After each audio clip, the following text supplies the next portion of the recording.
I signed the documents for mine laying, once again talked with NI, Meshchusky, and went out to the headquarters garden for a breath of fresh air. But immediately I heard an exclamation. "Comrade Chief of Staff, you are urgently requested." The commander of the fleet.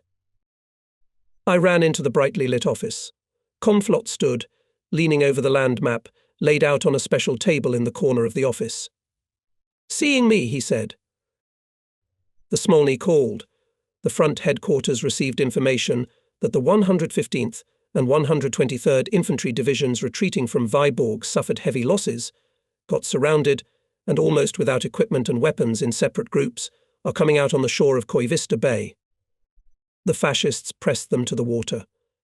The exact position of the units is unknown. There is no communication.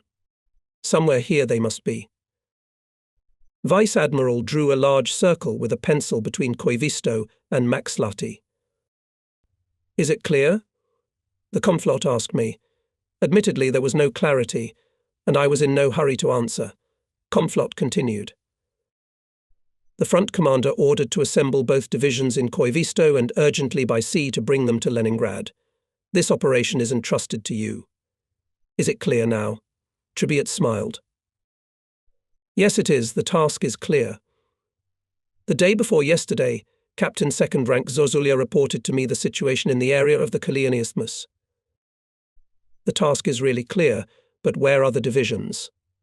I thought. After all, the whole coast is occupied by the fascists. What forces the enemy has there, Allah only knows. So it is possible to get into the clutches of Hitlerites alive. Where to start? Yes, by the way, said the Vice Admiral, you haven't been home after Tallinn, it seems, yet? I haven't had time. For now, we'll have to limit ourselves to a telephone conversation. I called Leningrad and told them that I was alive and well. At that time, it was probably the most important thing for us at home. I immediately made a plan of action with the Conflot. At least 6 or 7 large transports had to be sent to Koivisto. For their direct protection at the crossing, it was possible to use armoured boats and patrol boats of the Scary Detachment, which had departed from Transun to Bjorksund Strait. Finally, the whole passage was in the fire zone of our batteries of Krasnaya Gorka and Bjork Archipelago. Besides, the fairways passed east of our mine barriers and were covered by ship sentries. It remained only to cover the ships from the air with fighter aviation. Thus, the provision of the transition was reliable and did not cause doubts. It was necessary to hurry with the transition of transports to the place of loading divisions. It was decided that I, with the task force, immediately go to Koivisto to clarify the situation. The transports would leave Leningrad when ready. The management of preparation and dispatch of transports was entrusted to my deputy, now Captain First Rank Fyodor Vladimirovich Zozulia. The difficulty was that almost all the transports that came from Tallinn required various repairs. In the headquarters called the head of the technical department of the rear of the fleet engineer Captain Second Rank N.N. Kudinov and the head of the Kronstadt naval plant engineer Captain First Rank B.M. Volosatov. I asked them, "Can you send 6-7 transports in 24 hours to Koivisto?" They are silent, looking at each other. I explained that it was necessary to rescue 2 of our divisions, which were surrounded. Having understood the task, our engineers did everything they could. Repair of transports, scheduled for the campaign, was organized in a short period of time. On some ships, the specialists finished their work already on the move at sea. "What will you go on?" the Conflot asked me. "On a hunter," I answered. "Fascist airplanes do not chase boats. Magnetic mines are not terrible for the wooden hull of the hunter, and we will watch for floating mines. We will see the surface enemy before he notices us." Conflot agreed. Early in the morning of September 1st, we went to sea. As sailors say, the weather was smiling on us. Somewhere in the distance, the Zuid West was subsiding, and a lazy, but still large ripples were coming from the west. Visibility was excellent, the sky with a few small clouds. Sometimes the boat, going 18 knot speed, buried the bow, and the forward-looking sailor from head to toe poured water. To watch for mines, the commander of the hunter appointed the most eye and fast sailors, placing them on the sides and on the bow. They were replaced every hour. Having passed the boom gate, the commander of the ship played the battle alarm. All weapons were prepared for battle. Miners at the stern prepared on the signal to drop depth bombs on the Nazi submarine. Anti-aircraft gunners and artillerymen froze at the guns and machine guns. The senior officer in the position of Chief of Marching Staff went with me, Captain 2 rank Nikolai Georgievich Bogdanov, former commander of the destroyer, stocky, tightly bunched, knowledgeable man. In the Navy they say about such people a real sailor. This notion implies knowledge and experience, love for the sea, calmness and authority deserved in the team. This is how Nikolai Georgievich was known on the destroyer, so he remained everywhere, wherever fate threw him. I remember the alarming shout of the lookout. There's a mine on the course. The boat, strongly tilted, turned aside. Bogdanov raised to his eyes his combat, still destroyer binoculars. He muttered angrily. What a mine. It's a barrel. But I said to the sailors, well done. In the sea, you have to notice everything. It's better to go around 100 barrels than to miss one mine. Colonel M.A. Zernov, the chief of fleet communications, was coming with me.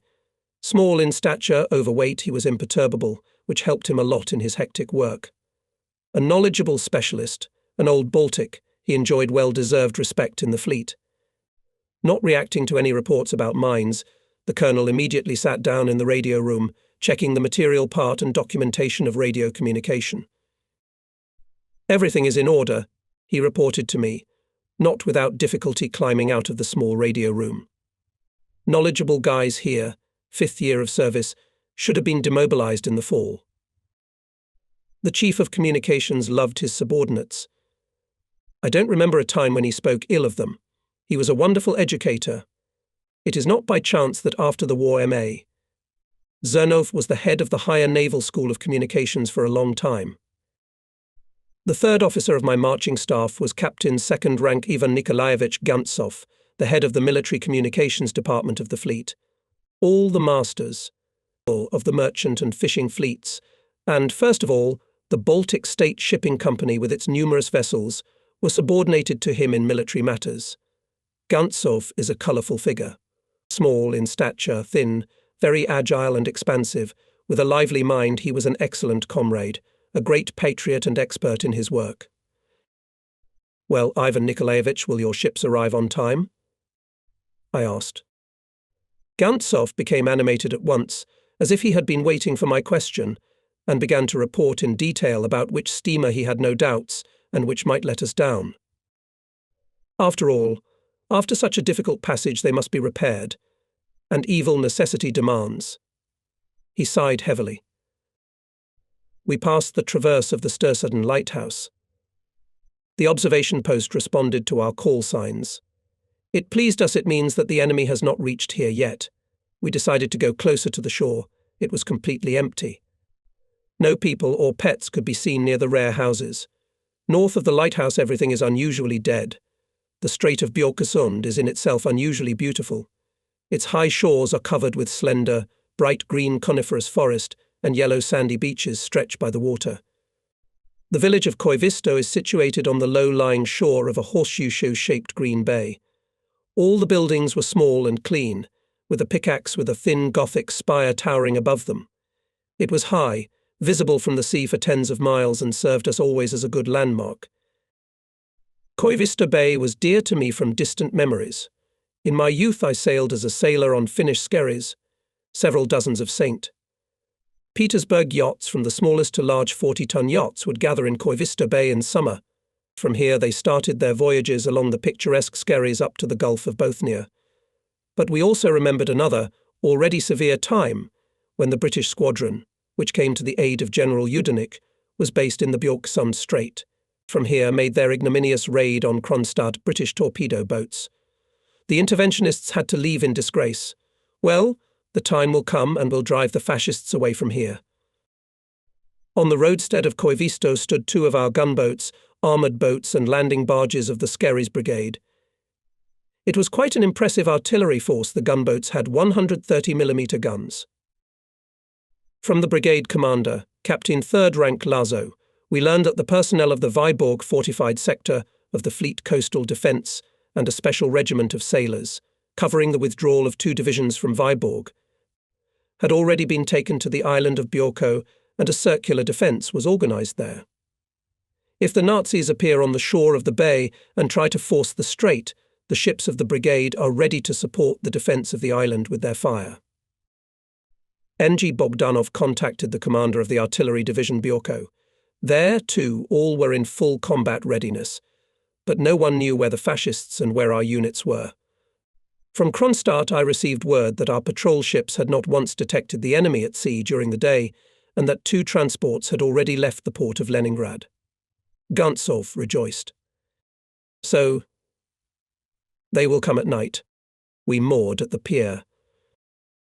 The coast lay before us deserted and mysterious. We decided that the infantrymen were hiding in the forest. We sent sailors in 2 directions. Soon several army men appeared on the pier. They turned out to be company commanders of different regiments and different divisions.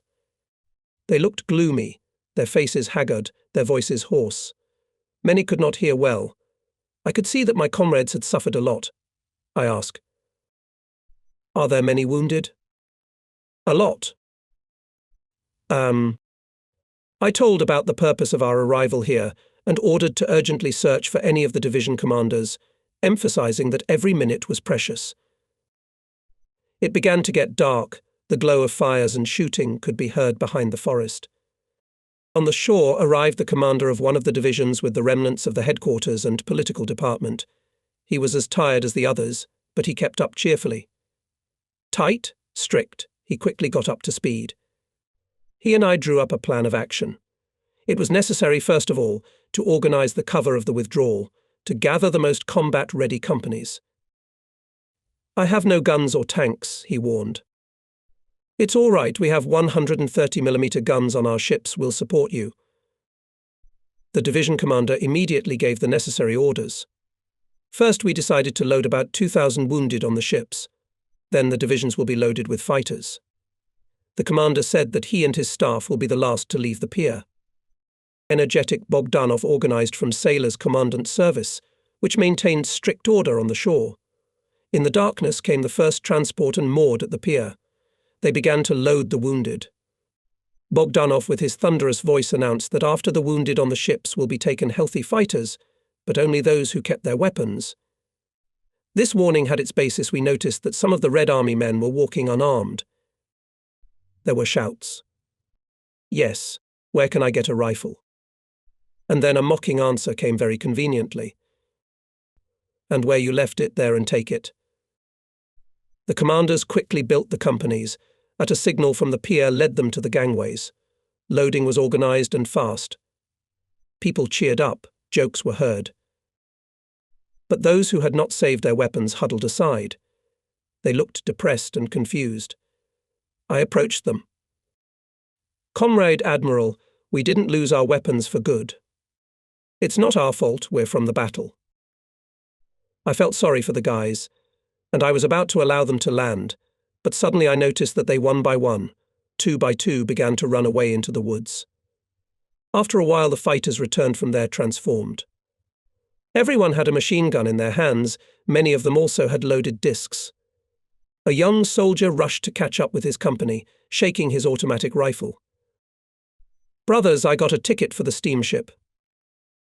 "The transport is already full." "Where's the second one?" Gantsov is nervous. There are thousands of people on the shore. And suddenly we receive a report the second transport at the entrance to the Björkesund Strait exploded and sank. It is not known whether he ran into a mine or did not notice the torpedo fired from a submarine, but the fact is that he died.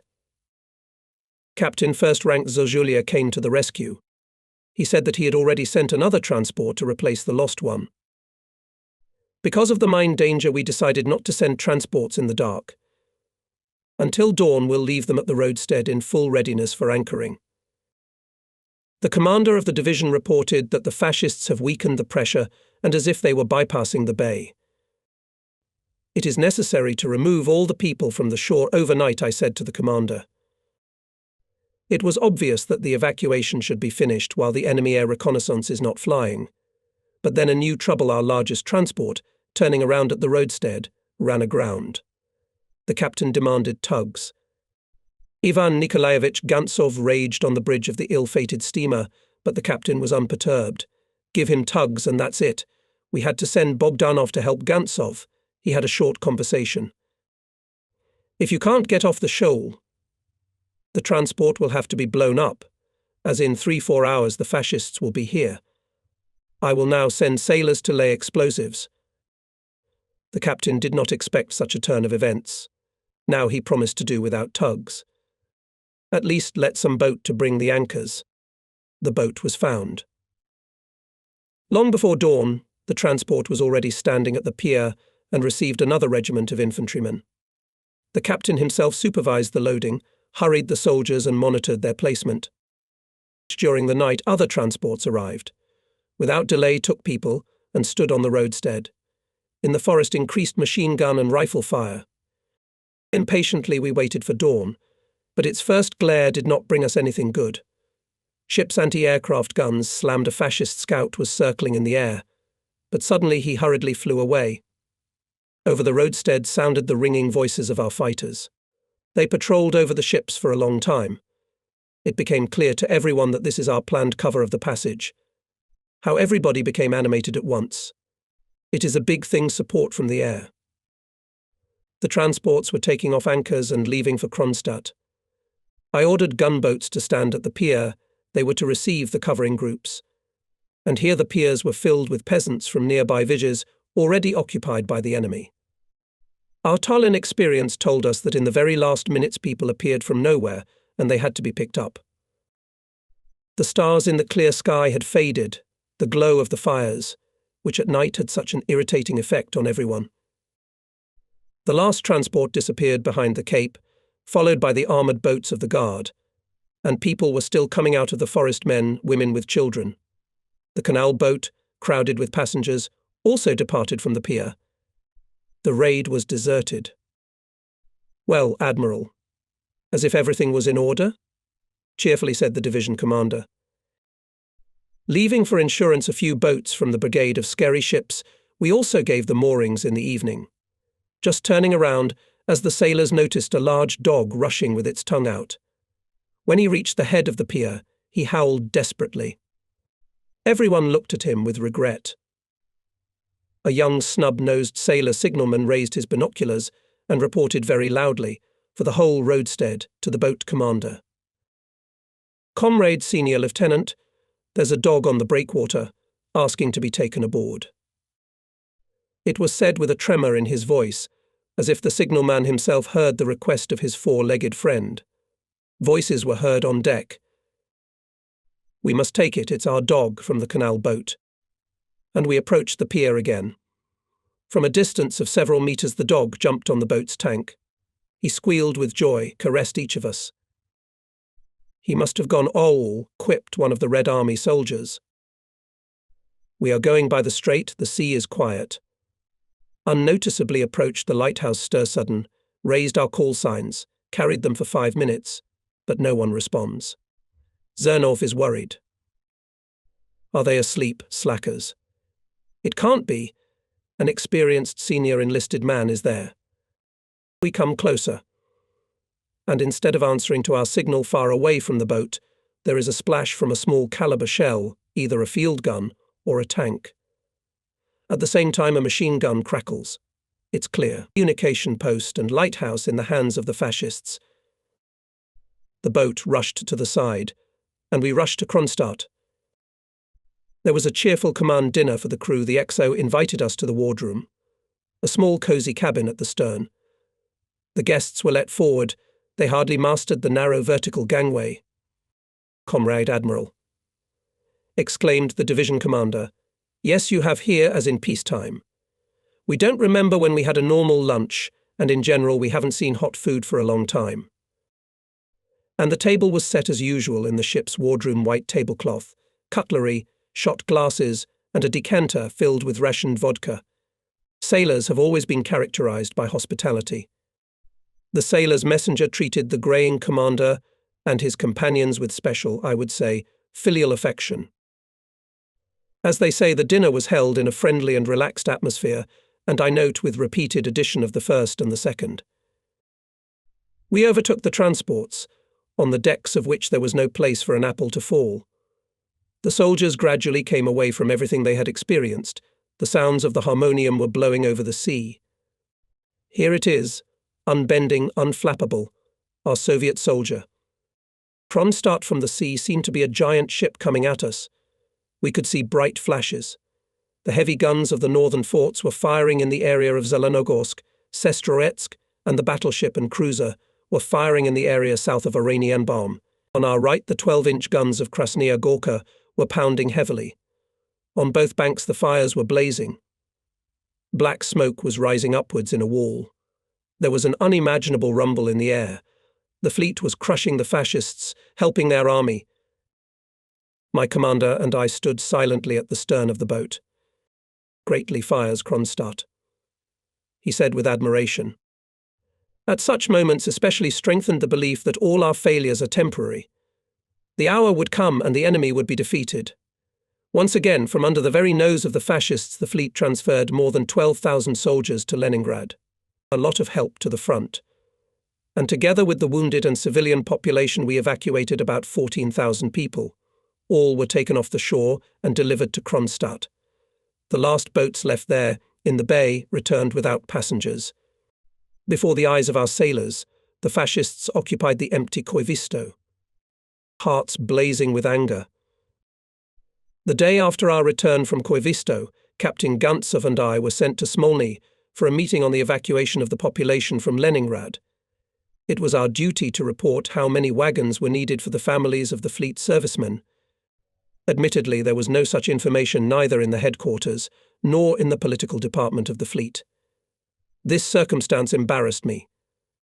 But it was necessary to go, because in addition to everything else I had to establish personal contact with the headquarters of the Len Front to clarify a number of organizational issues.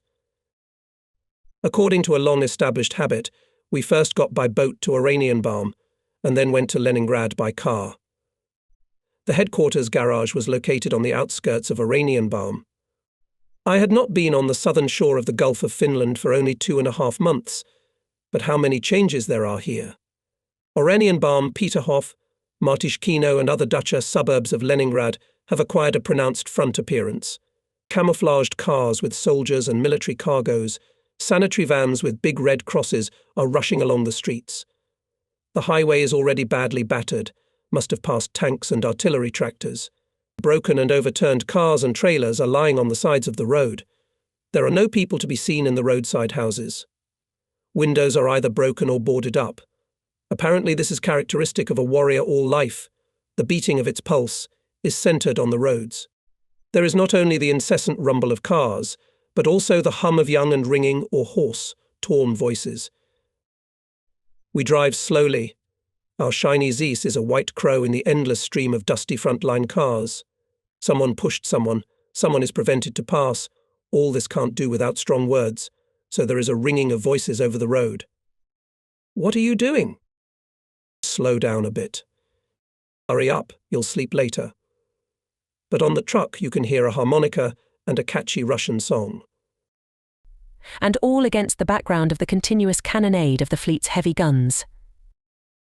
If we could record all this music of the road on a record, Ivan Nikolaevich joked. We are moving forward as if we were floating down the river on a raft neither to stop nor to turn back.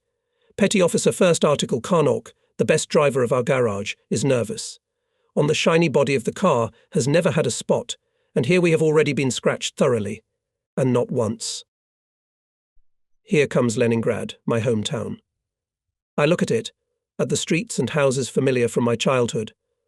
I want to ask, well, old boy, how are you feeling but what to ask? If everything is clear, the city has closed its eyes and frowned sternly. Houses at street intersections turned into artillery and machine gun points. Steel muzzles are visible in the embrasures of pillboxes. Streets and avenues are blocked by anti-tank piles. Narrow passages are left for passage. Mirrored store windows are boarded up and covered with sandbags. The huge windows of the famous Elisievsky store do not shine with lights. Elisievsky store. There are no horses on Anikov Bridge. Instead of the bronze horseman, there is a mountain of boards and sandbags. There are fewer people on the streets. Everyone is in a fussy, anxious hurry. We are approaching Smolny. It is perfectly camouflaged by a grandiose camouflage net.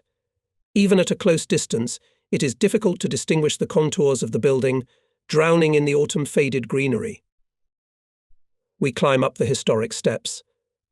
There are a lot of military men, but everywhere the usual cleanliness. In the corridor is muted silence, only rarely squeak boots. Voices and the clatter of typewriters are barely audible behind the doors of the offices. I met my childhood friend, Captain First Rank V. I. Rutkovsky, in the Naval Department of the Lenflot headquarters. Vladimir Ivanovich is an excellent officer-operator. Educated with a great experience of work in the General Staff, he was also very cheerful, full of humour and optimism. These qualities helped him in the most difficult days in Leningrad, and then in the Crimea, where he was sent to perform important tasks. Naturally, to understand the situation, we first of all came to V. I, Rutkovsky. I shared with him my concerns about the inaccuracy of my information about the number of families to be evacuated. Vladimir Ivanovich hastened to reassure me. Yuri Alexandrovich, don't be discouraged. Nobody knows anything. With this case, obviously someone messed up. Come by after the meeting, we'll talk. In the large office of the commander of the Leningrad front, near the wall, stood a long table covered with dark cloth. At the table sat Key Voroshilov. He looked tired. It seemed to me that he felt ill, had a cold and spoke in a voice not peculiar to him, quiet and sluggish. Many military and civilian people had gathered in the office, among them several women. All those summoned were seated around the table. The windows of the office were curtained with black material, so the room was stuffy and gloomy. Except for the marshal, we did not know anyone by sight. Here were gathered unit commanders, heads of military institutions and enterprises, representatives of Soviet and party organizations. From the speeches, we realized that the plan of evacuation of the population was not fulfilled. There was a lot of unfortunate confusion and just plain negligence. Many Leningrad residents with their families refused to leave their homes and did not dare to let their children go alone. Many were frightened by the distant trip to unfamiliar lands. After all the property accumulated over the years had to be abandoned to fate. In addition, people remembered the mistakes made in the first weeks of the war.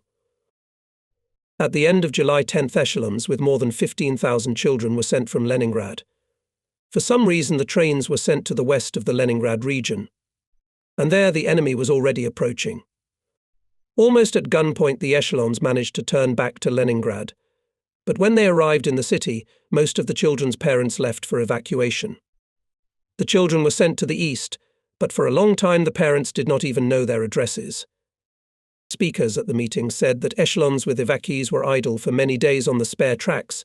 Their direction was endlessly changed. In general, there was a lot of confusion. This is because at that time they did not think much about the war. At the meeting, someone said in his defense, "Pardon me, who could suppose that the enemy would be near Leningrad?" Yes, it was hard to think about it. But the fact that Finnish airfields are located 10 minutes from Leningrad was known for a long time. It obliged us to a lot. On August 29th, the last trains left Leningrad.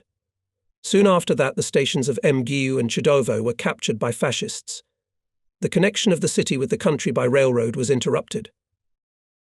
Marshal Voroshilov sternly demanded an answer why the government's decision on evacuation was not fulfilled. And we, Navy men, got it for the fact that many families of servicemen were stuck in Leningrad.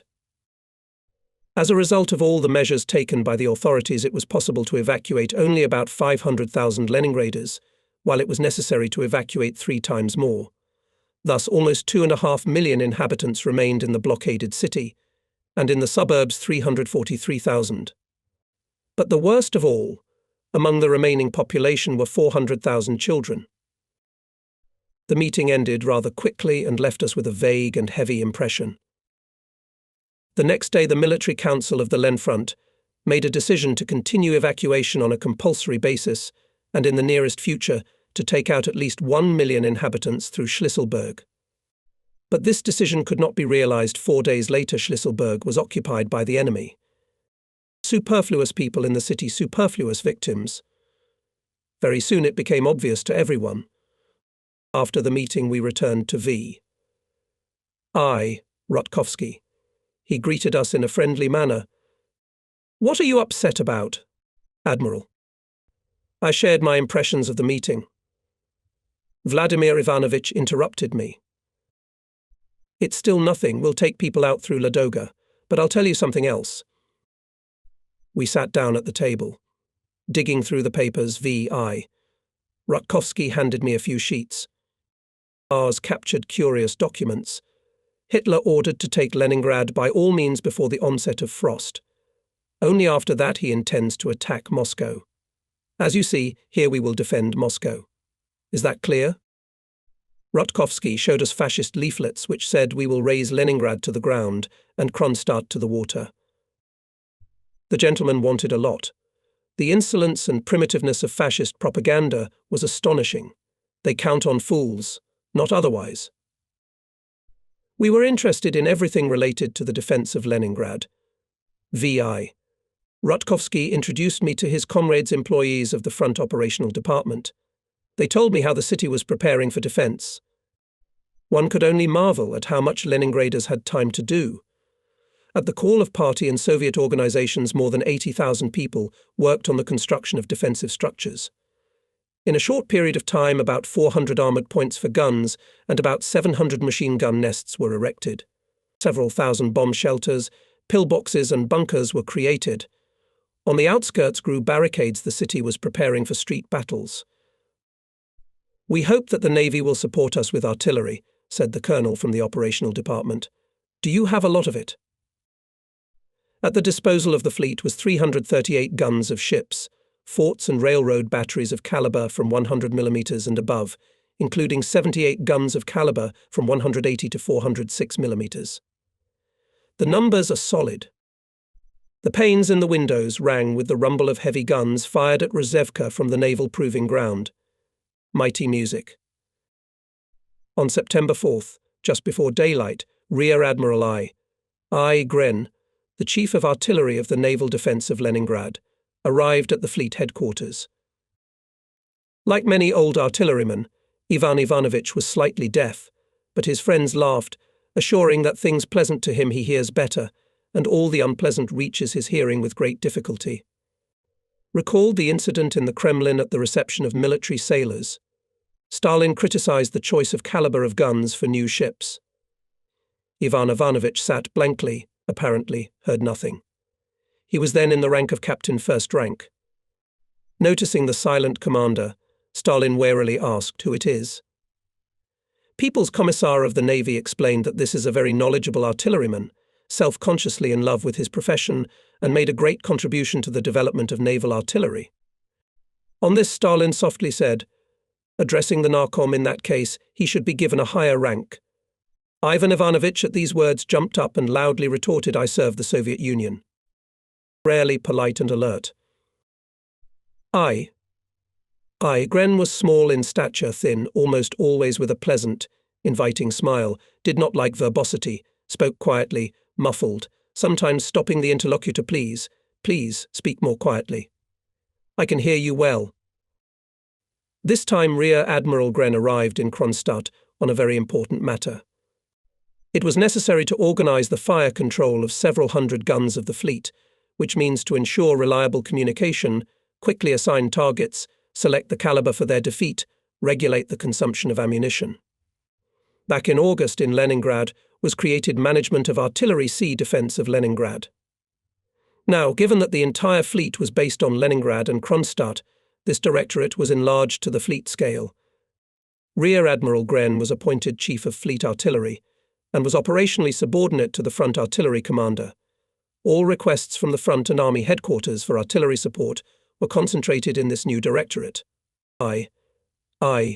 Gren's command post was located in the basement of the Naval Academy on Vasilyevsky Island. Now we had to outline artillery positions for ships and railroad batteries, as well as to determine the areas to be fired by coastal batteries. It was necessary to establish clear and reliable communication between land units and headquarters of ship formations and forts to agree on common signals. The experience gained during the defense of Tallinn helped us a lot, and soon all the issues were resolved.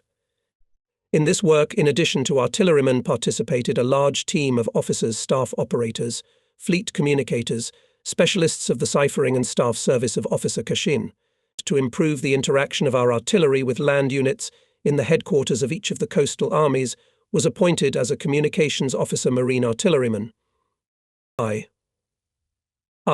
Gren attached special importance to the organization of fire correction, which again required experienced artillerymen and liaison officers. And there were not enough people. A lot of sailors were lost in Tallinn, even more were given to marine brigades. We had to reduce Ivan Ivanovich's appetite to the utmost. He was angry and exhausted. Understand, I want to shoot at fascists, not at squares. Give me men for observation posts. We sighed, again calculated our capabilities and, alas, had to upset Gren. Still, almost all the ships and batteries created two NP as one, the main at the front edge of the defence and the second, the reserve in its depth. We divided the ships into three groups. The first group, the Neva River ships detachment, consisted of new destroyers, gunboats, patrol ships, minesweepers and boats, occupying positions between Smolny and Ustizhora. The detachment was commanded for some time by Captain First Rank Cherokov, and then all fall and winter by Captain First Rank Solukin. The second, Leningrad group of ships included the cruiser Petropavlovsk, which stood in the area of the coal harbour of the trade port, the cruiser Maxim Gorky, and several destroyers, which took up positions in the area of the trade port. The third group was formed by ships of the Kronstadt Oranienbaum area battleship October Revolution, cruiser Kirov. In Kronstadt, several destroyers and submarines in Oranienbaum, and on Kronstadt raids, battleship Marat in the bucket of the Sea Canal. The northern forts of Kronstadt represented a separate powerful artillery group, with guns up to and including 10-inch caliber. And finally, a very special group was the railroad artillery and artillery of the Naval Scientific Test Site. These were dozens of batteries with guns of caliber from 100 to 406 millimeters. This was the scheme of organization of the fleet artillery, which was under the operational subordination of Rear Admiral Gren. Together it was a major force, a significant support for the land front near Leningrad.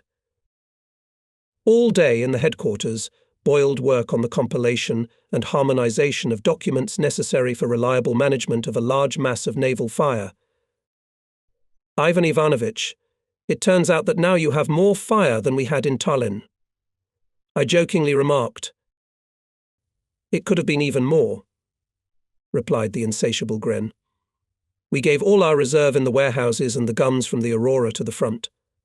About 20 guns in Polkovo, Dudagov, and the same number sent with a detachment of sailors near Moscow. The fleet helped the army, Leningrad and Moscow in any way it could. During the day our work was twice interrupted by urgent reports. At 12 o'clock from the headquarters of the Sea Defense of Leningrad reported that heavy enemy artillery shelled the station Vitebskaya sorting, plants Salalin, and Red Oilman.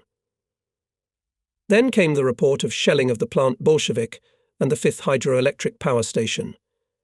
These were the first shells to fall in Leningrad. The unexpected barbaric artillery raid brought great sacrifices.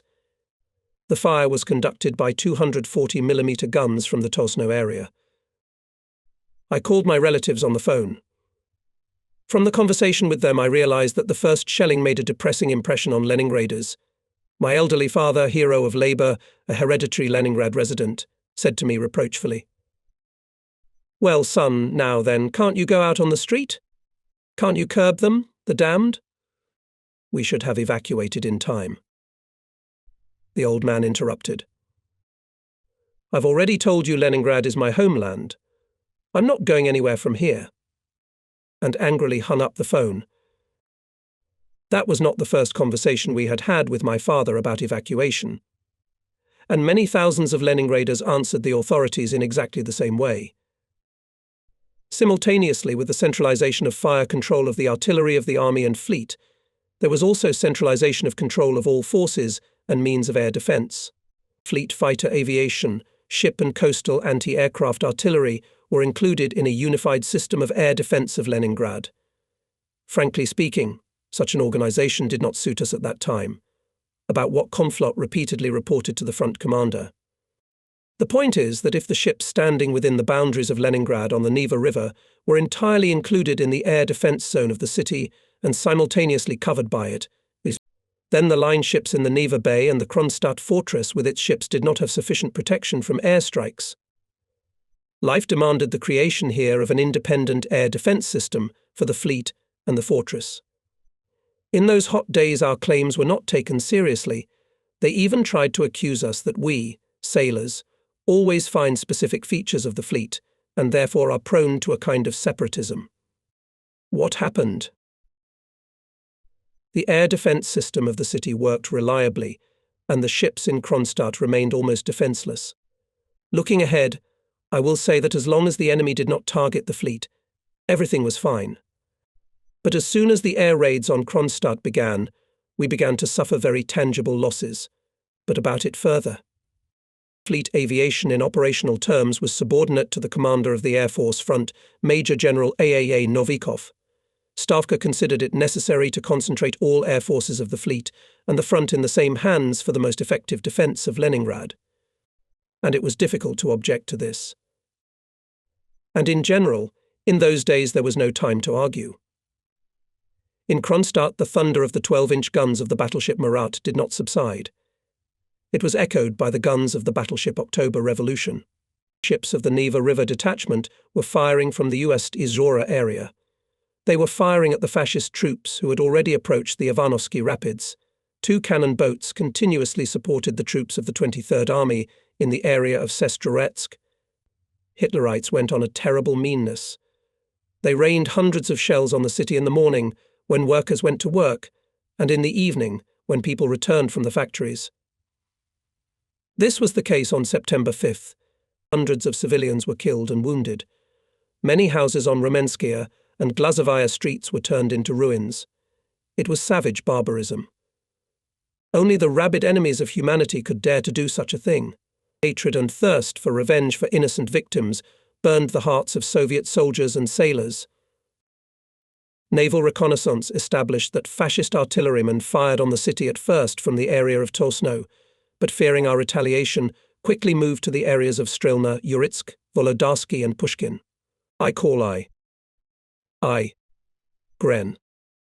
How long will the Hitlerites shell the city with impunity? Do not worry. We have developed reliable methods of counter-battery fight. Soon the fascists will squeal. You can be sure of it. Gren didn't throw words in the wind. After talking to him, I felt a little better. Near Leningrad played out major events. The situation was constantly changing, and the fleet commander had to spend almost all the time at the front headquarters. In addition, a good half of our ships stood on the Neva. Only late in the evening VF tributes returned by boat to Kronstadt, listened to reports, gave instructions for the next day, and in the morning again went to Leningrad. Komflot, using the large headquarters of the naval defense of Leningrad, based in the city, often had to give orders directly to the ships in the Neva and Ladoga military flotilla. It was clearly felt that the presence of 2 headquarters, the naval defense of Leningrad and the fleet headquarters in Kronstadt, in the current situation was unnecessary. But the tense situation did not allow us to solve any organizational problems at that time, because all forces were concentrated on stopping the enemy and saving Leningrad. One late evening, returning from Leningrad, Vice Admiral Tributes came to the land map. "Yes, it's like this," he said slowly. I realized that he was recalling the map of the situation which he had seen at the front headquarters, and was comparing it with ours. "How are things at the front?" I asked. "It's going, devil. He's pulling up new forces, though we are hammering him, but he is still climbing." I realized that it was possible not to ask such a question. It was difficult to answer it.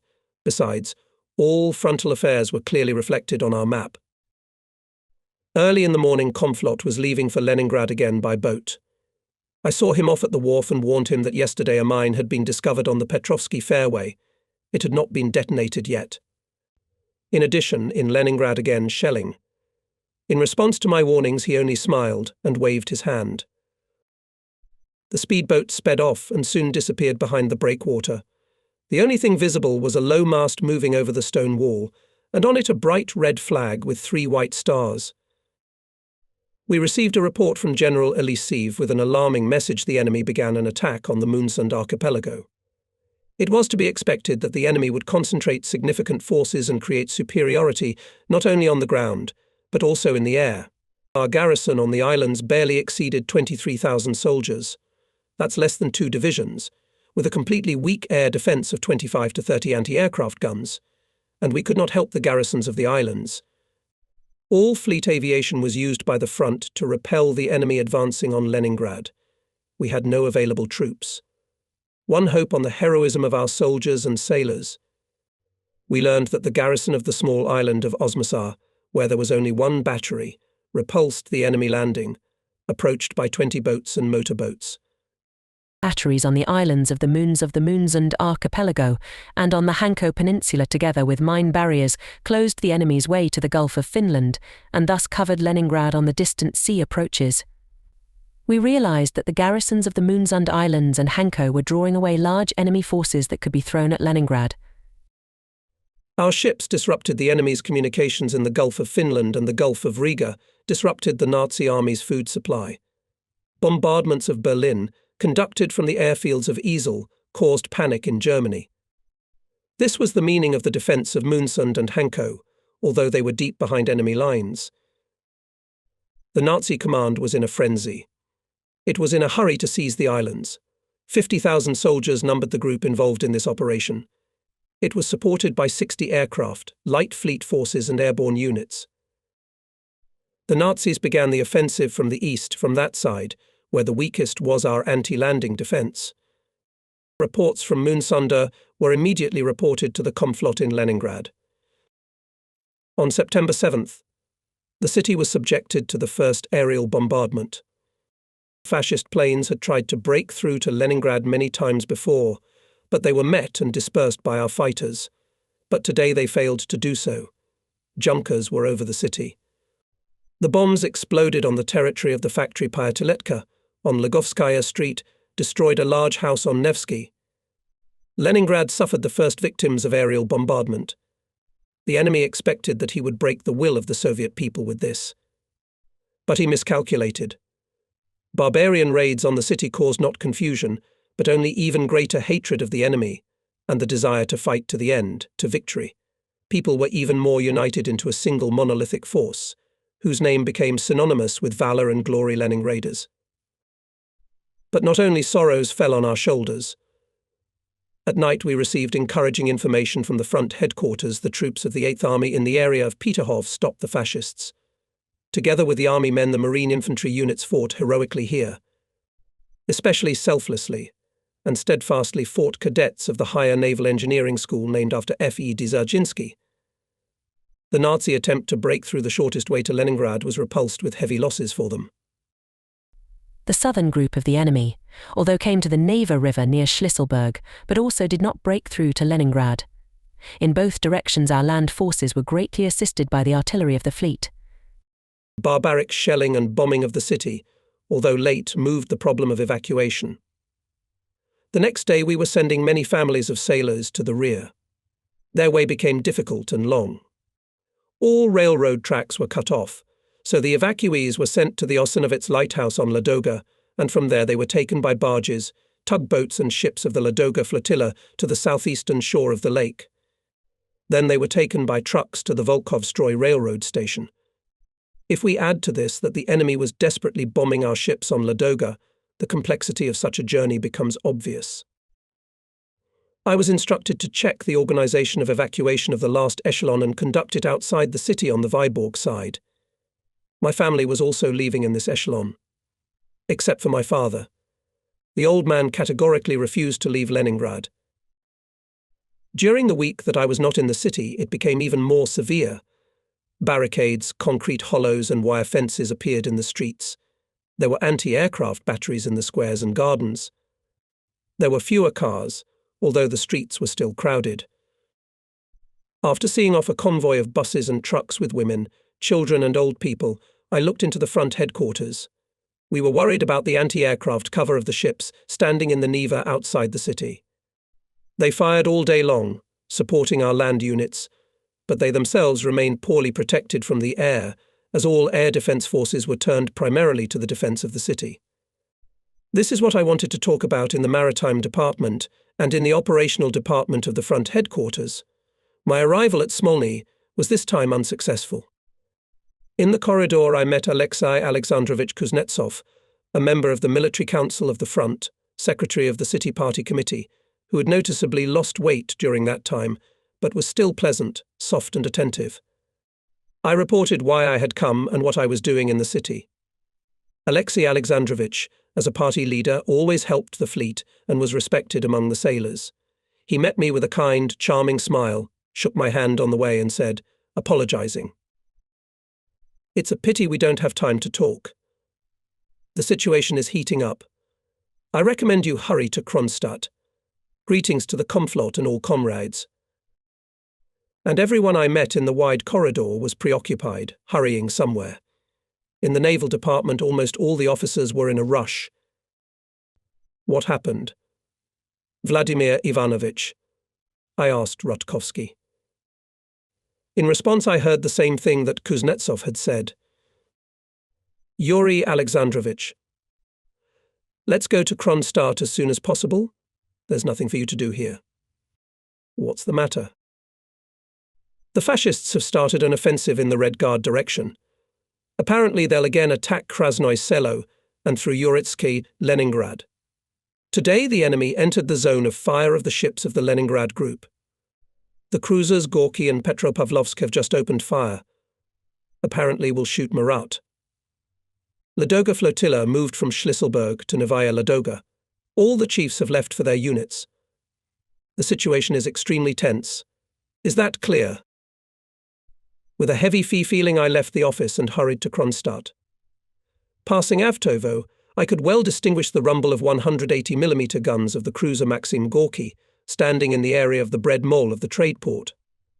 The line ship Murat, which was at the head of the sea canal, silenced the cruiser with the base of its 12-inch guns, and the nearer to Oranienbaum, the more formidable the cannonade became. And here are the flashes in Kronstadt of ships firing on the raids, beating and northern forts. And no matter how exciting this picture for the military heart, still pressed anxiety for the city, for our Leningrad. An avalanche of steel from hundreds of guns must stop the enemy. But what if it doesn't? I chase such thoughts away. It can't be. I try to listen to the rumble of the cannonade, the evidence of our strength. And here we are in Kronstadt. The city lives and works hard. Daily fire we conduct and day and night from ships and northern forts, supporting the flanks of our armies. On the North Shore alone, the fleet fired 2,100 heavy shells during the week. The army men thank us and assure us that the Finns are entrenching themselves and moving to defence on the line of the old state border. These reports cheer and encourage us. Things are worse in Moonsund. The new report of General Eliseev, although it is in optimistic tones, but in essence the situation there is tragic. The fascists landed on the island of Worms, began shelling the island of Muhu and the Kuivast area. It is obvious that this is a preparation for landing on Isle. Our artillery is responding. The garrison has prepared for hard fighting, but it is so small in comparison with the enemy army. Again and again we discussed in the headquarters what and how to help the islands, but unfortunately there was neither strength nor opportunities. And the weather was not corresponding to our thoughts and moods, dry and clear. Golden autumn, or Indian summer, as it is commonly called. Gardens and parks in Kronstadt, dressed up in a fabulous outfit. The headquarters garden also blossomed with autumn colours. It was so warm that during the day we even opened the windows. All commanders lived in the headquarters, in their offices. The work went on uninterruptedly. The boundaries between day and night were erased. Only light and darkness alternated. We rested only for short periods of time. And we naively thought ourselves safe, although the huge white building of the headquarters and political department of the fleet, with its ancient turret towered above the surrounding houses and flooded with sunshine, probably was perfectly visible to the enemy from the southern shore of the bay. On September 8th in the morning, Comflot was reported the plan of transition of submarine P1 to Hanko. It should deliver to the naval base medical supplies and ammunition for field guns. The plan was approved, and the commander of the submarine began to prepare the trip. The boat was to go to the island of Gobland with a guard, and then independently. To support the 8th Army units in the area of Shepelevsky Lighthouse, the submarine Krasnoye Znamya again went to the area of Shepelevsky Lighthouse, guarded by minesweepers and patrol boats. The crew of this ship had accumulated great experience in firing on the shore in support of our infantry. The Army Command often informed us, "Send the Konlotka Red Banner. It shoots very well." From a telephone conversation with the Fleet Air Force Commander, Major General M.I. Samokin, I realized that these days we should not count on particularly intensive reconnaissance of the maritime sector. Mikhail Ivanovich, usually good-natured, has always been somewhat stubborn. I was used to it. But today his good-naturedness was disturbed by something, and I could sense irritation in his voice. "Yuri Alexandrovich," he said, "nervously I understand that you are responsible for the exploration of the sea. But understand my position. Tonight we bombed a cluster of German troops in the village of Sistopolkino. Do you know who we sent on the bombing raid? Seaplanes. You see, it's come to this, we're using seaplanes for this. Do you understand?" Yes, I understood. If the slow-moving sea reconnaissance MBR-2s turned into bombers, it means that things are tough there, at the front. Usually the barometer of the state of affairs near Leningrad were our requests for artillery fire from the ground forces. Therefore, even before receiving official reports, we in the headquarters knew where the Nazis press, trying to break through our front, and where the situation was particularly difficult. Thus, on September 8th in the morning, all ships, including the battleship October Revolution, and the cruiser Kirov, were firing intensively on the area of Krasnoye Selo and south of Peterhof. The Leningrad group of ships and the Neva River ship detachment were also firing. The cannonade was incredible. One could feel the build-up of great events they were approaching. Kronstadt, with its guns and ships, was ready at the first call to rush to the aid of Leningrad, with all its power of hundreds of guns and thousands of pure and loyal sailors' hearts. We were informed that during the day several air alarms were announced in Leningrad, but they were in vain. Enemy planes did not appear. There were still streetcars running in the city, and some store windows were lit up at dusk. But the war was inexorably approaching, and the peaceful colours of life in the big city in the evening of that day immediately faded. First we received word of heavy artillery shelling of the streets, and then of a large air raid. At that time I was considering the plan of the next mine laying on the outskirts of Kronstadt. It was already completely dark. The blackout curtains were gloomily blackened on the windows. Rear Admiral Valentin Petrovich Drozd, commander of the squadron, tall, thin, with a shifty face and sharp movements, entered the office noisily, gustily. "Chief of Staff, drop your business. Quickly, let's go to the tower," and grabbed me by the sleeve and dragged me behind him. "What's wrong?" I asked him on the way, but Drozd kept saying the same thing. "Faster, faster." In a few minutes we found ourselves on the open bridge of the signal tower, which architecturally completed the ensemble of the fleet headquarters building. Signalmen, pointing binoculars at Leningrad, were silent. Looking to the east, I froze on the distant horizon, where familiar outlines of the city usually loomed. Now a sea of fire was raging. There was no smoke in the darkness, but the bloody streak of flame flared up, becoming brighter and higher, and slightly faded and appeared in another place. Explosions were clearly heard, merging into a continuous rumble. Dazed, we watched this picture, everyone's heart clenched painfully. Our native city was burning. In the fortress, and on the ships an air alert was declared, because at any moment airplanes could appear over Kronstadt. From the bridges of large ships, from all observation posts, people looked at Leningrad, engulfed in fire. Everyone had the impression that the whole city was burning. Admiral Drozd soon left for the cruiser Kirov. Where he kept his flag, I went to the command post of the Kronstadt Fortress Air Defence. It was quiet underground. No shooting was heard here. There were only muffled ringing of telephones, clicking of devices and reports of sailors planchetistov, who put the situation on large lighted screens. The whole night passed in suspense. From the reports we learned that the enemy raid began at about 19:00. The bombs fell immediately after the air alarm signal. The enemy tried not only to destroy the city, but also to burn it to the ground. Planes dropped a huge number of incendiary bombs. At 22:30, a new raid. 12,000 incendiaries and about 50 bombs of large caliber, from 250 to 500 kilograms, were dropped. About 200 fires broke out in the city. Moskovsky and Smolensk districts suffered most of all from incendiary bombs. Many bombs fell in the area of the Finland railway station. From 12 residential houses remained only ruins. The city water supply system was destroyed. For more than 5 hours were burning food warehouses named after Badaev. These warehouses, wooden construction, stood since 1914. There were no fire breaks between them, so the fire quickly spread from one building to another. 3,000 tons of flour and about 2,500 tons of sugar perished. True, some of the burnt sugar was later used. Unfortunately, there were some enemy and just malicious talkers in the city, who always know. All the news they started a rumour that because of unreasonable storage of food in one place, the whole population was deprived of 2-year and even 3-year reserves at once, and that's why the famine came so quickly. This was criminal chatter, calculated to undermine the spirit of the already anxious people.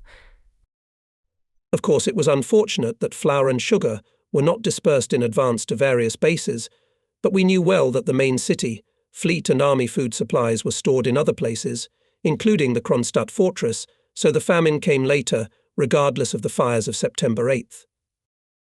We find a true description of that tragic night in the book of the Commissioner of the State Defense Committee for Food Supply of the City and the Front D.V. Pavlov houses, streets, bridges, people, hidden in the darkness, lit up with ominous flames of fires.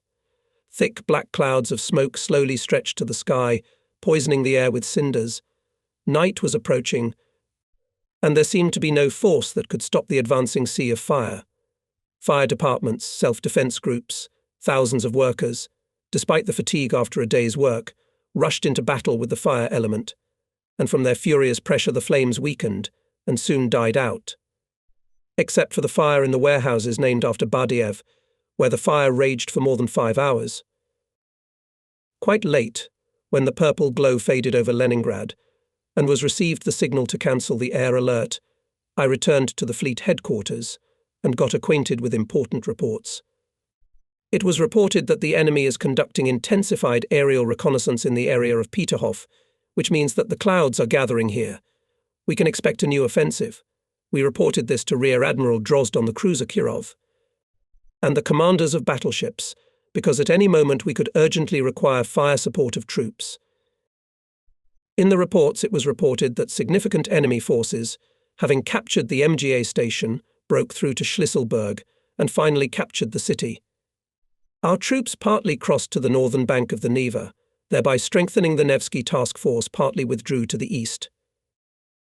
Thus, the fascists managed to close the ring of blockade around the city. From now on, the communication of Leningrad with the country could be maintained only by air or by water through Lake Ladoga. The Red Banner Baltic Fleet 8th, 42nd, 55th and 23rd Armies were in the blockade ring together with the population of the city. We understood that now we needed even greater centralization of distribution of all material and technical resources, and, first of all, ammunition. The very next day we passed to all commanders of compounds the order to spend ammunition strictly according to the norms. Now the ships were told exactly how much shells could be spent when setting firing tasks. Rear Admiral Gren more than once called the fleet headquarters and asked to check how many shells fired by such and such a ship. They shot perfectly, Ivan Ivanovich told me on the phone. But I know very well there are hotheads there. Please check, Yuri Alexandrovich, how many shells they fired. This is a serious matter, he asked delicately but insistently. And I had to check. Almost every day officers from the headquarters or rear were sent to the ships. The ships fired really well, it's true. We often received thanks from the headquarters of the units, but Rear Admiral Gren was often right, he knew his wards well. Every now and then they would fire 2, 4 or even 10 shells over the norm. We had to firmly reprimand the hotheads. That night nobody rested. As soon as I lay down on the sofa, Captain First Rank Pilipovsky ran into the office. From the headquarters of the Naval Defense of Leningrad reported that on the night of September 9th, the Nazis tried to follow our units to cross the Neva on rafts on the section Porogi-Shametevka, with the expectation to move along the northern bank of the Neva to the city. Apparently they realized that our northern bank of the Neva is still weakly fortified, but they were behind the times. Weakness was only at the very beginning of the battle for Leningrad. 5 days ago, at the station Manushkino landed 115th Infantry Division, brought by us to Leningrad from the encirclement in the area of Koivisto. Finally, the 4th Marine Brigade, which arrived from the northern islands of Lake Ladoga, has already deployed on the northern shore. Detachments formed from volunteer workers also arrived here. The fascists were defeated to the ground. Hundreds of their corpses floated down the Neva River, only they managed to see our glorious city. Not a single fascist boot never set foot on the northern bank of the Neva. Meanwhile, the enemy went on a decisive offensive along the entire Leningrad front. There was movement of troops and tanks in the area of Sestroretsk-Belustrov. This area, as artillerymen at the forts joked, was their sponsored area. They provided here the flank of the 23rd Army. The fleet tried its best. At dawn, the cruiser Kirov and the northern forts of the Kronstadt fortress put intense fire on the Finnish troops. Their offensive on Leningrad was quickly smothered. The main blow of the fascists struck through the Gachina fortified area to Krasnoye Selo-Ligovo. They were no less zealous in their attack on the Iranian bomb patch on the southern shore of the Gulf of Finland in order to capture our strongest forts Krasnaya Gorka and Grey Horse. These forts repeatedly repulsed the attacks of the White Guards and interventionists during the Civil War, and in our days the powerful batteries of Krasnaya Gorka remained a threat to the enemy at different times of the day. They opened a murderous fire from their 12-inch guns. The approaches to the forts from the land front were covered by battalions of the 2nd and 5th Marine Brigades.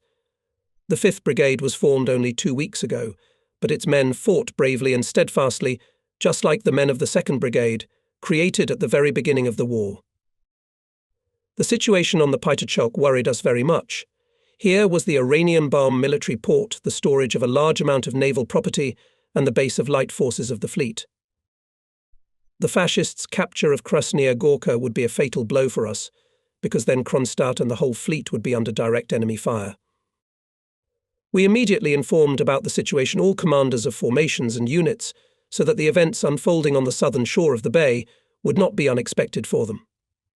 To take the necessary measures on the spot in Iranian bomb came on a boat, the head of the rear of the fleet, Major General Moskalenko. Oranienbaum district was defended by units of the 8th Army, surrounded from the land half-circle of fascist troops. Together with brigades of Marines and battalions of cadets of higher naval schools, they held the patch, and thus Oranienbaum port and all naval batteries of the southern coast. Having established communication with the headquarters of the Oranienbaum group of troops, we during the day repeatedly inquired about the situation, ready to open on the enemy powerful artillery fire of the fleet. On our land flanks things were not so bad. Much worse was on the main direction of the Nazi attack on Leningrad at Krasnoye Selo and Ligov. Only in this direction the fleet was firing intensively from 193 guns of caliber up to 406 mm. It was, of course, the strongest help to the front. The rumble of artillery cannonade did not stop for an hour, and sometimes merged with the bursts of large shells, which the enemy daily shelled the city. Radio-technical reconnaissance and our patrols of enemy ships in the eastern part of the Gulf of Finland did not detect. The fascist fleet made no attempt to assist its army, and in this respect was far behind the tactical views that existed then in the west. In the afternoon, over Kronstadt and Oranienbaum appeared enemy aerial reconnaissance. From the headquarters garden we watched with the naked eye the flight of the fascist, our indiscriminate anti-aircraft fire, after him and unsuccessful actions of the fighter aviation link. The German airplane was circling over Kronstadt. Our fighters were following it in a circle. and somewhere in the distance white clouds of anti-aircraft gun bursts flashed spectacularly. We understood perfectly well that bombers would follow the scouts, and if we met them as delicately, there would be many disasters. A similar merry-go-round was that day over Iranian bomb. It was necessary to take urgent measures. The military council immediately called the commanders of pilots and anti-aircraft gunners.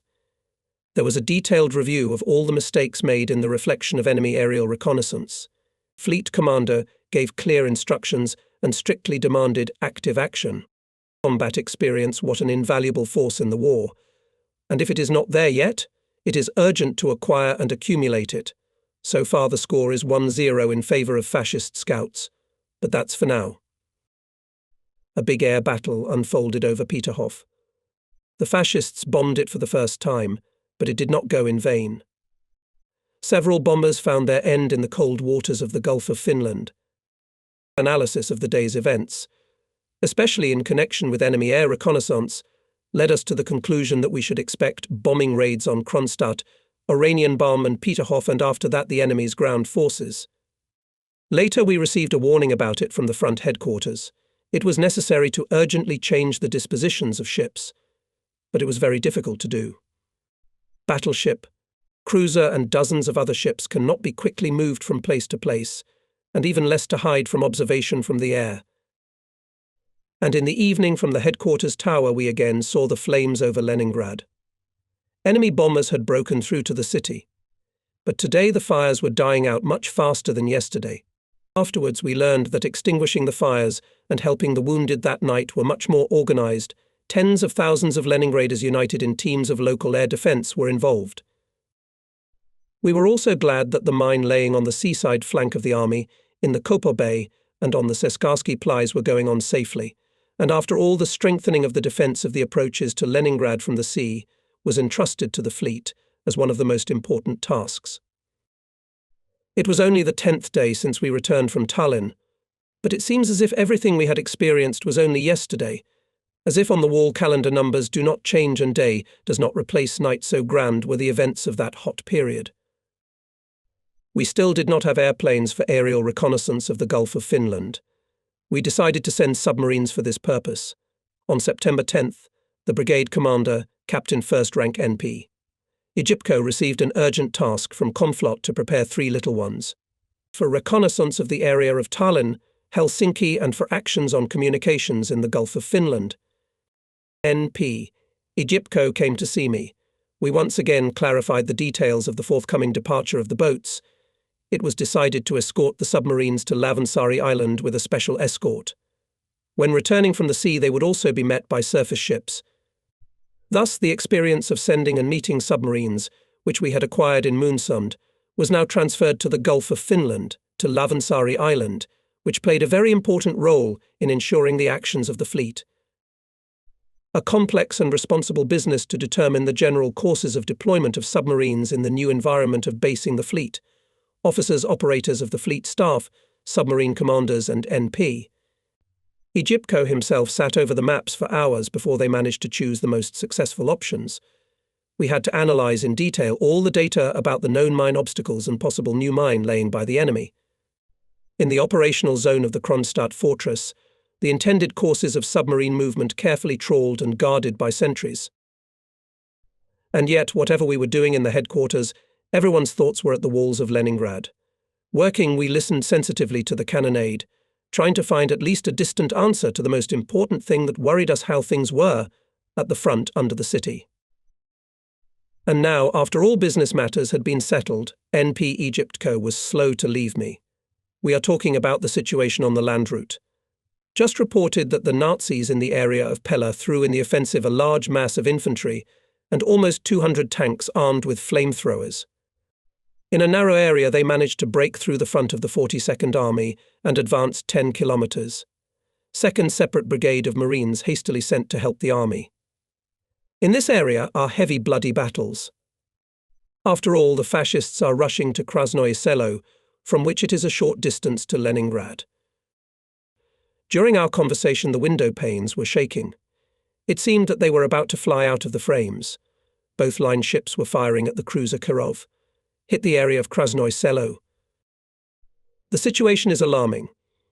I asked Nikolai Pavlovich to carefully monitor that the submarines did not stay long at the base, and after each appearance of enemy reconnaissance aircraft immediately change places.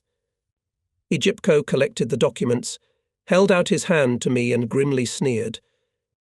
Yes, business, business. I detained him. Tell me, and how is the mood of the submariners? It happens all the time. On those boats which are preparing for the campaign, the mood of sailors and officers is excellent. Everyone is eager to beat the Nazis at sea, to avenge Leningrad. But those who are on the shore, who repair boats, are not always happy at heart. The glow of Leningrad's fires can throw anyone off balance. A lot of people have families there. You know what I mean. Egypko left, and I thought about his words.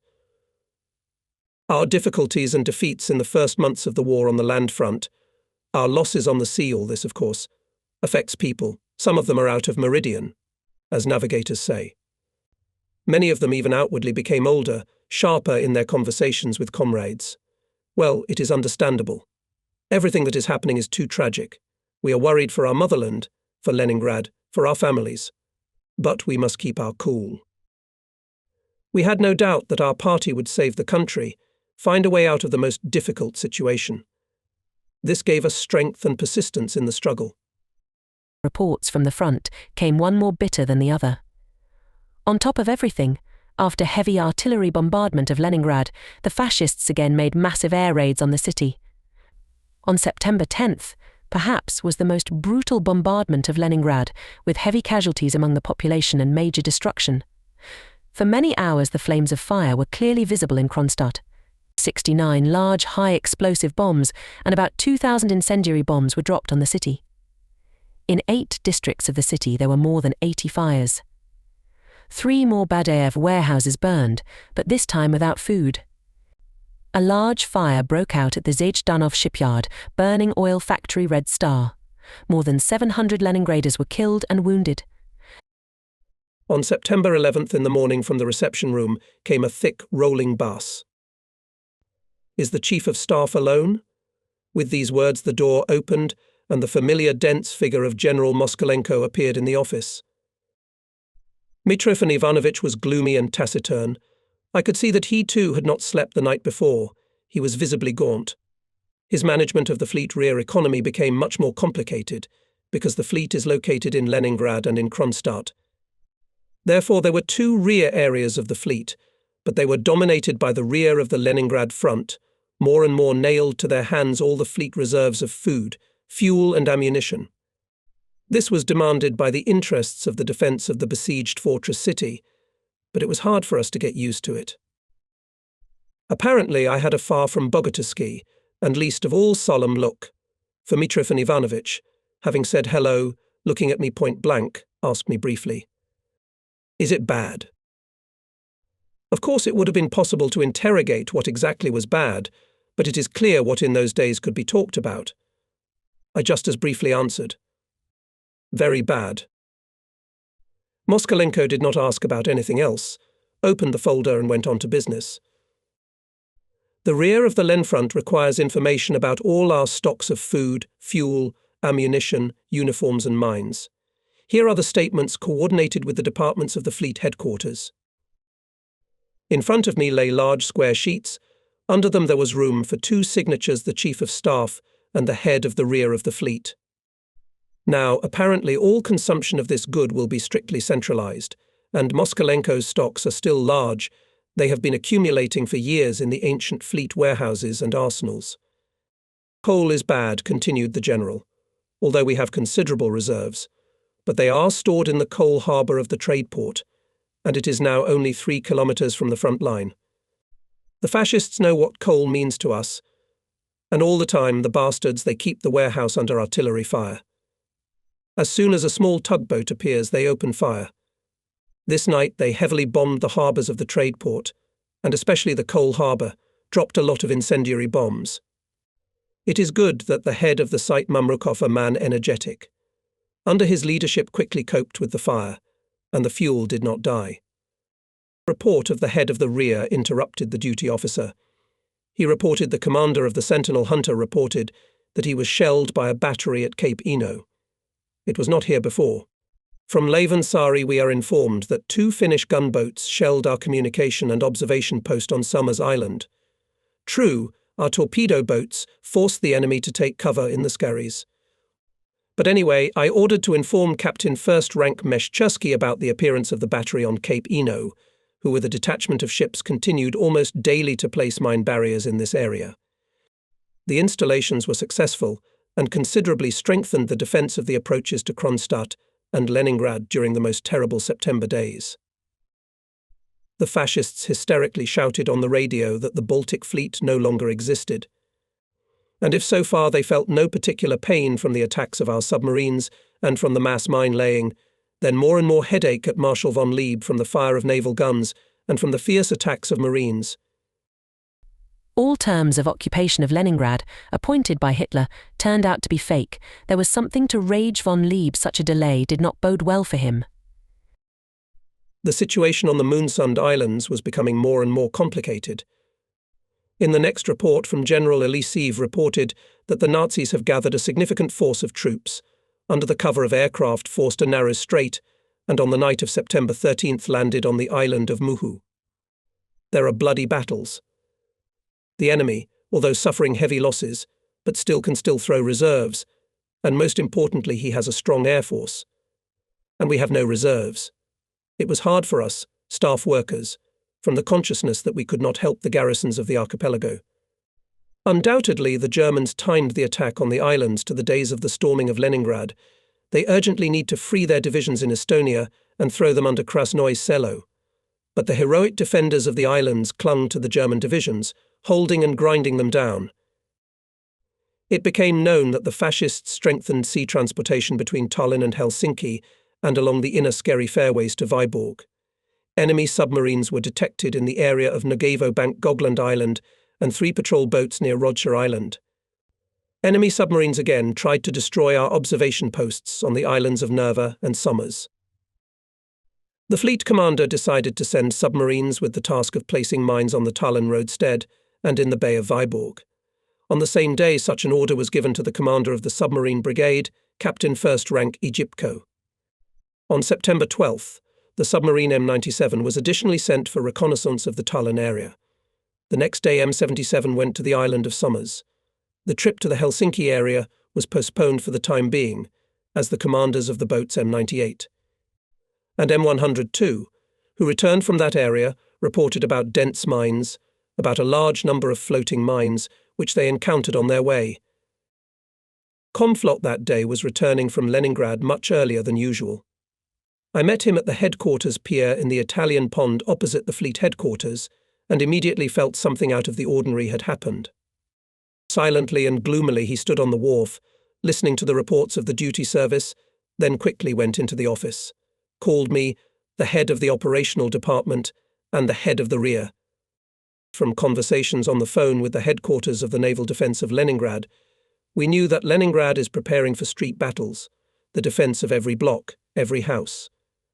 A special organization, the headquarters of the inner defense of the city, had been created, special units had been allocated. We perceived all this as a logical military necessity, as a precaution. However, the news with which the Komflot arrived was a complete surprise to us. With pencils and workbooks in our hands, we silently prepared to write down orders. After giving us a glance, the Vice Admiral said, "The situation at the front is critical. There are fierce fighting. We will defend Leningrad to the last possible opportunity. But everything is possible. In case the fascists break through to the city, at the enterprises and military facilities created Troika, to destroy everything that can seize the enemy. All bridges, factories, enterprises will be mined. If the enemy breaks into the city, he will die under its ruins." There was a long, agonizing pause. Komflot wiped his sweating forehead and continued. "Stavka requires that not a single ship, not a single warehouse with property, not a single gun in Kronstadt did not get to the enemy. If the situation requires, everything must be destroyed. Staff and rear of the fleet to urgently make a plan of mined every ship, fort, warehouse. People before the explosion will be taken ashore, formed into detachments and sent to the front. I warn you, Comflot frowned his eyebrows. Only the direct executors can know about this decision. Is it clear? Nobody asked any questions. And what was there to ask? We were stunned at first. There were all sorts of unhappy thoughts going through our heads. That's where the full force of our political work was needed. And it made itself known. The military commander of the headquarters LV, Serebrennikov, summoned the communists of the departments, which one way or another were involved in the development of this terrible plan.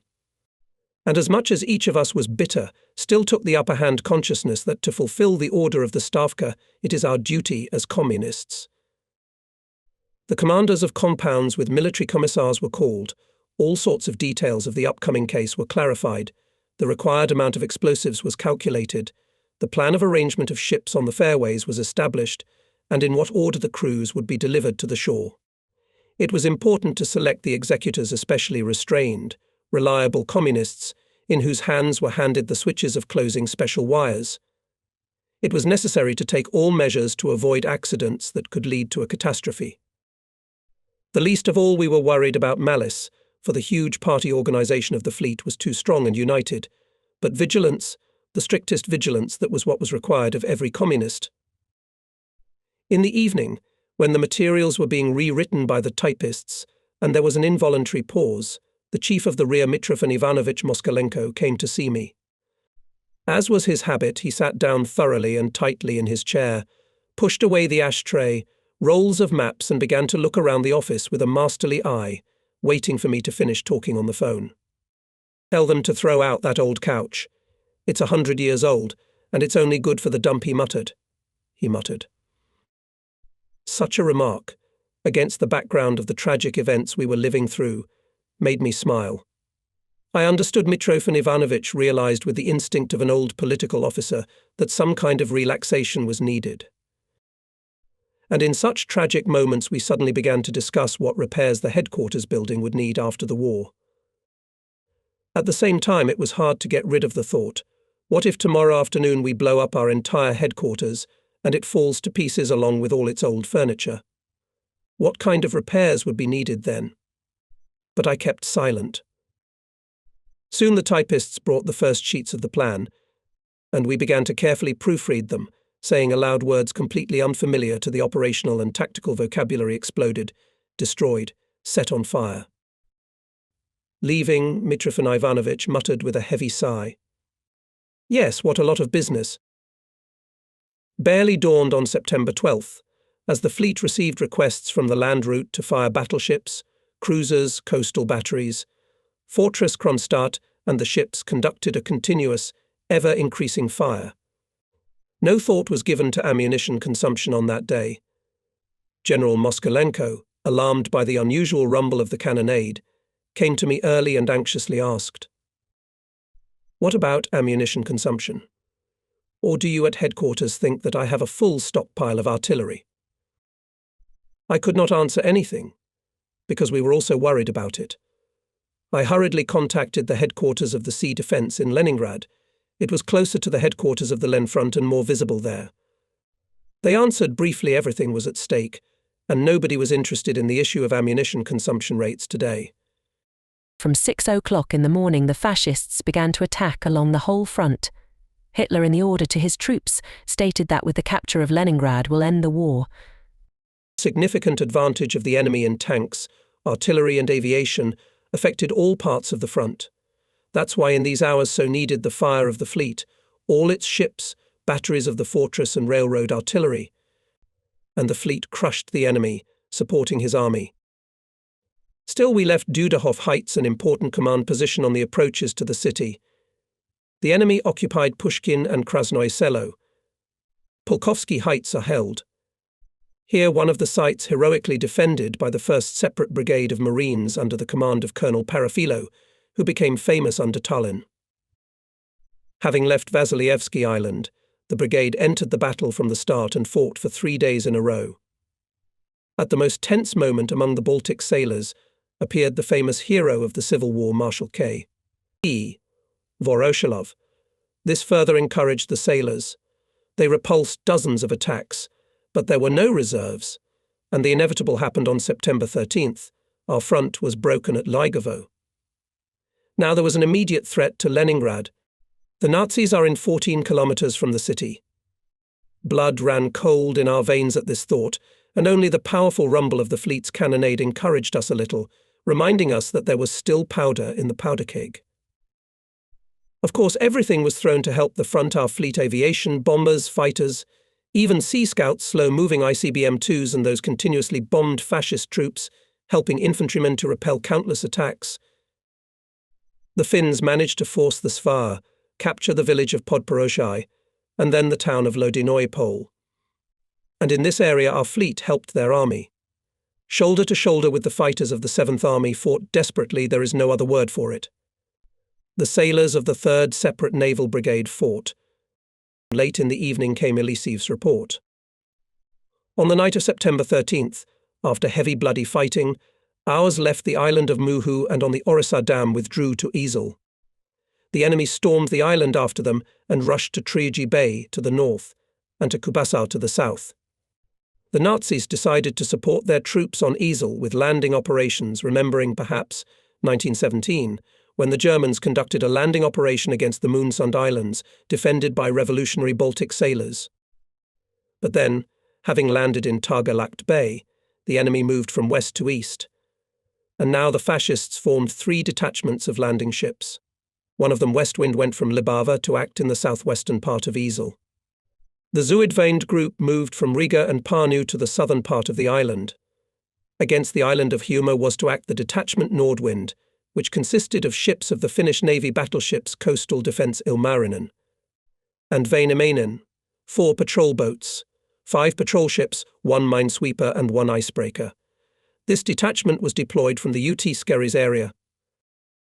General Elisev reported that in the afternoon of September 13th, our aviation detected a detachment of ships Westwind, consisting of 6 small transports with a landing force in the guard of small ships. The detachment was on its way to the Bay of Lu, which is located in the southwestern part of the island of Isle.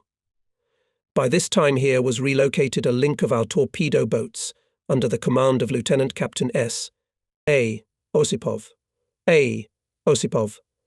At 19 o'clock boats rushed to the attack. 3 ships with the landing party were sunk. The guard ships had to rescue their drowning soldiers. Despite the hurricane fire of the enemy, our boats returned to their base Mintu without losses and damage.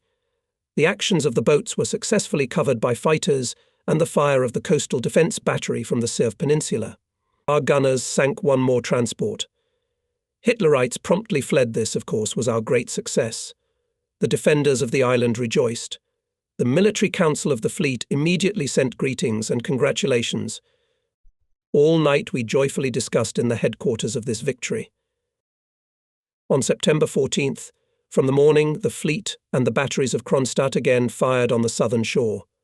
Still the enemy managed to advance, to occupy Ligovo, Strelna and New Peterhof. The sea channel, the only way on which large warships could go between Leningrad and Kronstadt, was now already seen by the Nazis. A new complication was created for us.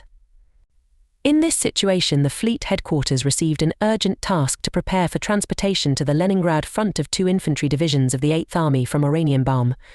Immediately began to form a special group of ships. In normal conditions this task is not difficult, but now it was more than difficult. Large ships in the narrow sea canal could go only at low speed. They had no freedom of maneuver, moving straight linear course. They would be perfect targets for enemy artillery stationed in Ligov and Peterhof, and even more so for enemy aviation. Therefore it was necessary to have shallow sitting and fast-propelled warships, capable of sailing in the bay outside the encircled part of the canal, gunboats, minesweepers, patrol boats and barges with sea tugs. Of course these are small ships, and they required a large number of them. In addition, to collect them in one place was dangerous, because of the often recurring air raids of the enemy. All this armada had to be kept dispersed, but so that at any moment to feed them to the piers of Oranienbaum for landing troops. It was a joy to observe with what enthusiasm the commanders of the headquarters, and Rear took up the work in each report, sounded the desire to prepare transportation faster and better, to do everything in our power to defeat the enemy. Together with the head of the Rear MI, Moskalenko and the head of the Navy Voso I.N. Guntsoff we went to Oranienbaum, outlined the berths for loading troops, rearranged the ships in the harbour so that they could quickly manoeuvre when mooring. Late in the evening came a report from the island of Isel. Having been defeated in the Bay of Loo, the Nazis at dawn put into action their second detachment Südwind. 5 ships began to bombard the town of Kiresa and the island of Abruk.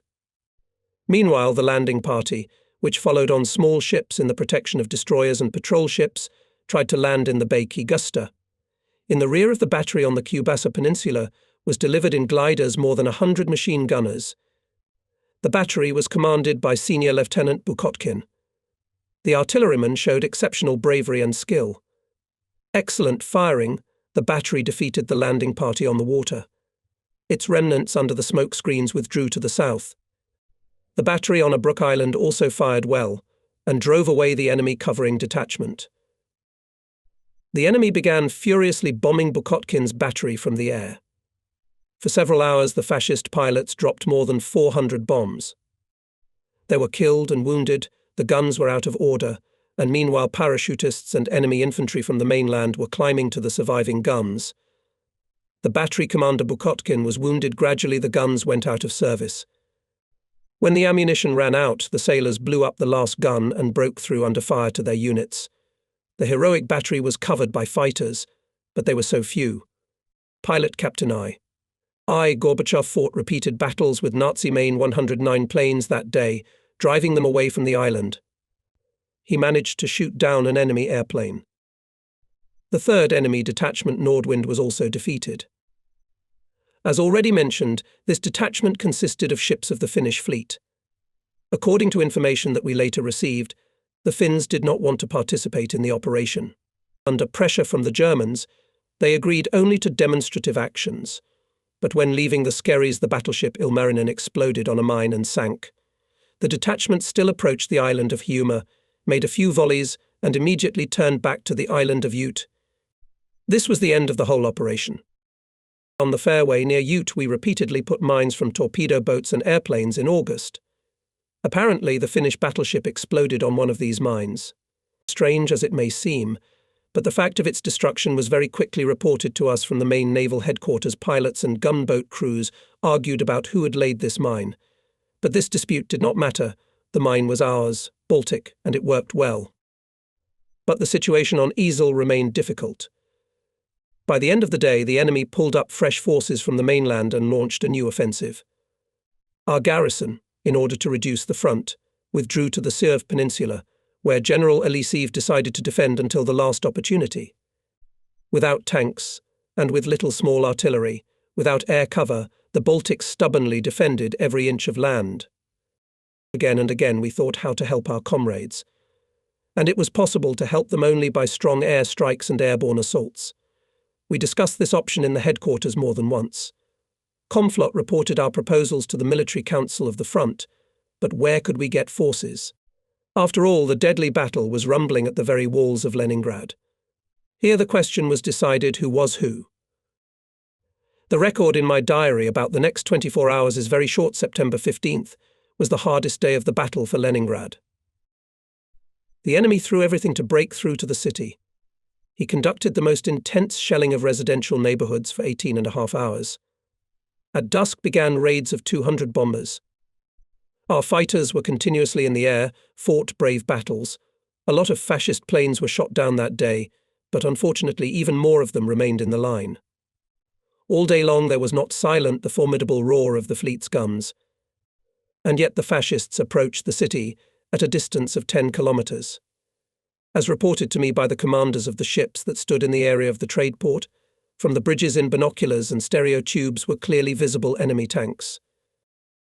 The head of the political department of the fleet, Divisional Commissar VP Lebedev, came to me several times during the day and told me how heroically our sailors were fighting everywhere, both on shore and on ships, how persistently our heroic pilots were attacking the fascists, and how many applications had been submitted on that hard day from people who had distinguished themselves in battles, asking to be accepted into the party. Even if I have to die, I want to be a communist. One way or another, but this thought was expressed by many thousands of fighters. V.P. Lebedev, an experienced, educated political worker. In these critical days, he always brought to the headquarters some encouraging news that strengthened the strength of the people's spirit. He told us that in the Uritsky Palace, the City Komsomol Committee held a city youth rally with the participation of 3,000 young patriots. Under enemy shelling, the Komsomol members took an oath to be loyal to the motherland until their last breath. In the Smolny gathered party activists of the city, discussed matters related to the defense of Leningrad. All this is evidence of confidence, lack of even a hint of confusion or panic. The party led people to defeat the enemy. On all the ships and in the units was adopted an appeal of the Baltic to the Leningraders. The letter said, "We give you a sacred, unbreakable oath. As long as the heart beats, as long as the eyes see, as long as the hands hold weapons, there will be no fascist scum in the city of Lenin. We'll fight for Leningrad, to the last drop of blood, to the last breath." And the fleet fought. The words of the oath became our sacred motto. Telephone communication between Kronstadt and Leningrad was broken time and again due to shelling, damage of cables and wires within the city. Our communicators quickly eliminated the breaks. These telephone pauses were not particularly long, but they often seemed like an eternity, because at such a time dry, laconic texts of radiograms and telegraph tapes could not replace the living word. Late in the evening, we received an order to start urgent transportation of 2 divisions of the 8th Army from Oranienbaum to Leningrad, for which we had already prepared. Apparently, it was not easy for the Germans at Leningrad if they missed this very important for the defense of the city transfer of troops.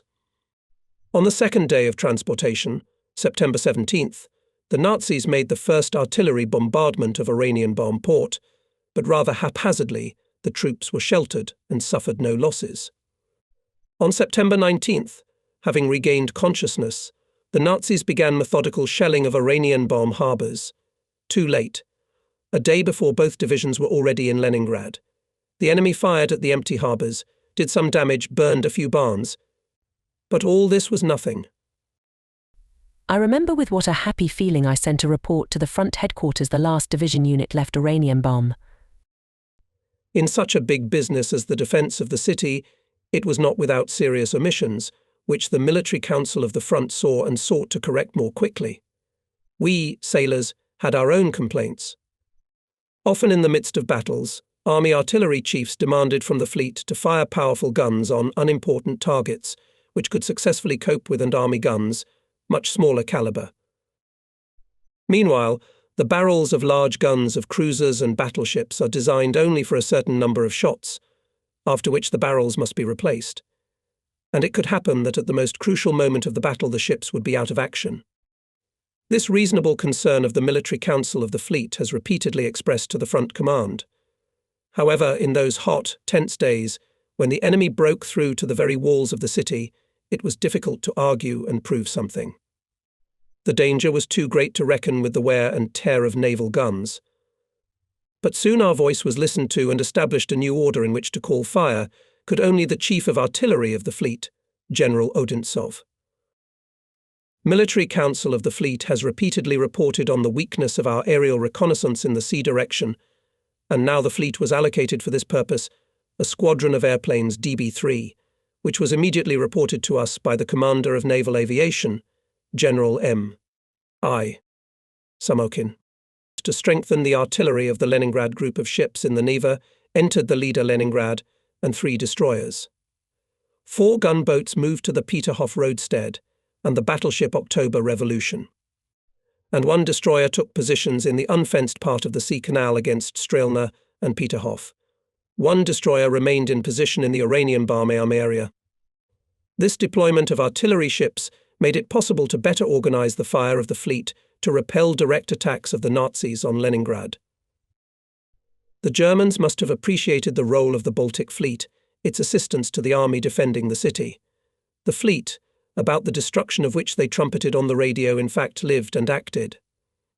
The fascists felt the fire of 2 line ships, 3 cruisers, a dozen destroyers and coastal batteries on their own skin. And Hitlerites had to fight again with the fleet, destroyed in Tallinn. Since September 16th, The fascists began to shell and bomb our ships in harbours and on raids. This meant that dozens of fascist guns turned their mouths away from Leningrad, and hundreds of bombs did not fall on its residential buildings.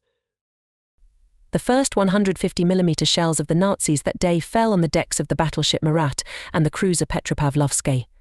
Both ships were standing in the sea canal and since morning were firing at the enemy infantry in the area of Legovo. The ships were not significantly damaged. Their artillery did not stop firing for a minute. The enemy then became quite furious and threw dive bombers at the battleship. The battleship went along the channel, continuously fired from the main caliber of the enemy infantry, and anti-aircraft fire drove away the attacking planes. We stood on the staff tower and watched with bated breath as fascist dive bombers swirled over the battleship, as bombs fell and high columns of water rose around the ship. Suddenly flames flashed, 2 bombs fell on the deck. The ship did not slow down, did not stop firing. As a result of direct hit of bombs on the battleship were killed and wounded, 120mm gun was out of service. The fire was quickly extinguished.